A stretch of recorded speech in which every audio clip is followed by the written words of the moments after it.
Bonsoir, bienvenue dans le Club Éco. Nous recevons ce soir Cyril Franz Honegger, le directeur des relations régionales SFR Sud-Ouest. Bonsoir. Bonsoir.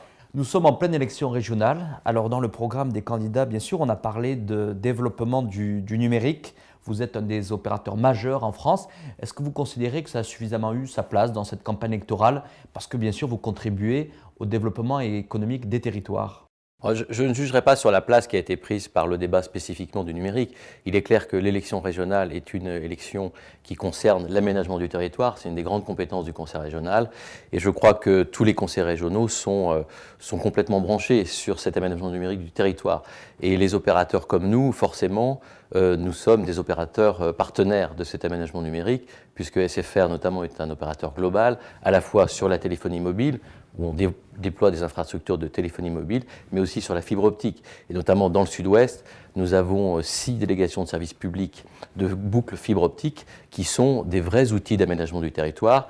Et je crois que dans ce débat régional et même le débat national, on voit bien avec l'annonce dans le grand emprunt de crédit sur le développement de la fibre optique en France, il y aura demain forcément des discussions entre les collectivités locales, les opérateurs et l'État sur le déploiement de ces infrastructures. Et les conseils régionaux ici, que ce soit Midi-Pyrénées, Aquitaine ou pour les régions qui me concernent, sont bien sûr tout à fait branchés sur ces opérations. La plupart de ces conseils régionaux ont souvent des schémas d'aménagement du numérique dans lequel les opérateurs peuvent s'inscrire.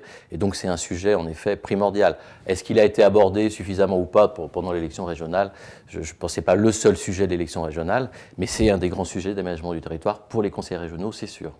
Alors Cyril Franz Honegger, justement, on s'aperçoit du montant qui est important des investissements qui ont pu être faits d'SFR, notamment l'année dernière, mais ça continue, avec des échéances et des obligations pour vous en tant qu'opérateur en matière de couverture. Quelles pourraient être les échéances dans ce calendrier qui nous amènera, je crois, à une nécessité, une obligation en tout cas de taux de couverture sur le territoire? Il faut bien comprendre qu'aujourd'hui, le développement des usages, notamment avec les usages des smartphones, nécessite des infrastructures nouvelles et des technologies nouvelles pour que vous puissiez vous recevoir vos images, vos mails, etc. en téléchargement quand vous êtes nomade avec votre téléphone mobile. Et donc ça nécessite en effet pour SFR des investissements très importants, 1 milliard au niveau national, 300 millions sur la zone sud de la France, qui concernent essentiellement le déploiement de notre réseau de téléphonie mobile, avec un enjeu majeur qui est le développement de la 3G. Et d'ailleurs, nous allons développer une nouvelle technologie portée par le constructeur chinois Huawei sur le sud-ouest, qui va permettre d'étendre cette 3G au-delà des centres urbains et périurbains, et de faire en sorte que partout, quand vous serez nomade avec votre téléphone, vous puissiez recevoir cette 3G. Le développement de la 3G, c'est 2 enjeux, un enjeu réglementaire, puisque l'ARCEP, le gendarme des télécoms, dans le cadre de notre licence, nous oblige d'ici fin 2011 à couvrir 98% du territoire. Aujourd'hui, nous sommes à 81-82% du territoire. Et c'est un enjeu, bien sûr, commercial, puisque avec le développement des usages, de plus en plus, sur votre téléphone mobile, votre smartphone, plutôt demain avec des plus grands smartphones, vous voudrez télécharger ces images. Et donc, il faut qu'on mette en place des technologies sur nos sites. Nous avons plus de 2000 sites en Midi-Pyrénées et dans le sud-ouest pour permettre de recevoir ces nouveaux usages dans de très bonnes conditions. Alors comment on arrive à concilier, Cyril Franz Honegger, à la fois cette nécessité de couverture au mieux pour l'usager, puis on sent bien que les collectivités locales voient tout l'intérêt d'une bonne couverture parce que ça aussi accompagne le développement économique, et à la fois toutes ces questions de préserver l'environnement, la question du Grenelle bien sûr, qui est venue comme un paramètre important, une contrainte quelquefois. Comment arriver à concilier justement la nécessité de bonne couverture et à la fois toutes les problématiques qui peuvent se poser des fois, notamment avec les antennes relais? C'est un chemin qu'il faut qu'on essaye de trouver en partenariat avec les collectivités, les citoyens, les riverains qui ont fait part de certaines inquiétudes sur les problèmes de radiofréquence. C'est un sujet qui, au niveau national, a été pris en compte, vous l'avez dit, dans le Grenelle des ondes, et qui, aujourd'hui, il y a des expérimentations qui sont menées dans certaines villes, à la fois sur permettre la baisse des seuils et voir comment la qualité du service peut être respectée, et puis des expérimentations de concertation sur l'information des riverains quand on développera nos antennes relais. Je crois qu'il faut attendre les conclusions de ces expérimentations. Il est évident que il y a un souci de répondre à ces interrogations. Nous, opérateurs, on a l'ambition d'essayer d'apporter des moyens de médiation aux collectivités locales pour leur permettre un déploiement harmonieux de nos antennes relais.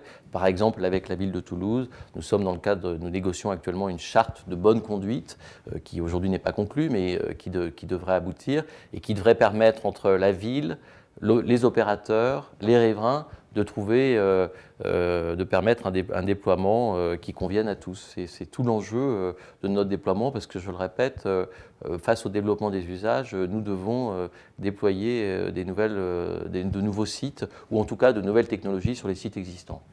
Alors, on va parler un petit peu des opérations à venir. C'est vrai qu'SFR est toujours une entreprise très engagée, très citoyenne, dans beaucoup d'aspects, aussi bien la culture, mais aussi vers les jeunes, toujours, avec notamment cette opération Jeunes Talents.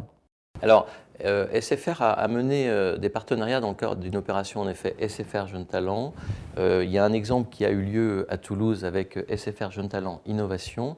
Nous avons développé, en lien avec la mairie de Toulouse et une PME innovante, un système qui s'appelle Mobule, qui est un système de flashcode et qui développe un usage citoyen et qui permet, quand vous êtes avec votre téléphone mobile, vous flashez le code et vous pouvez savoir les horaires des bus, où vous êtes dans votre environnement, etc.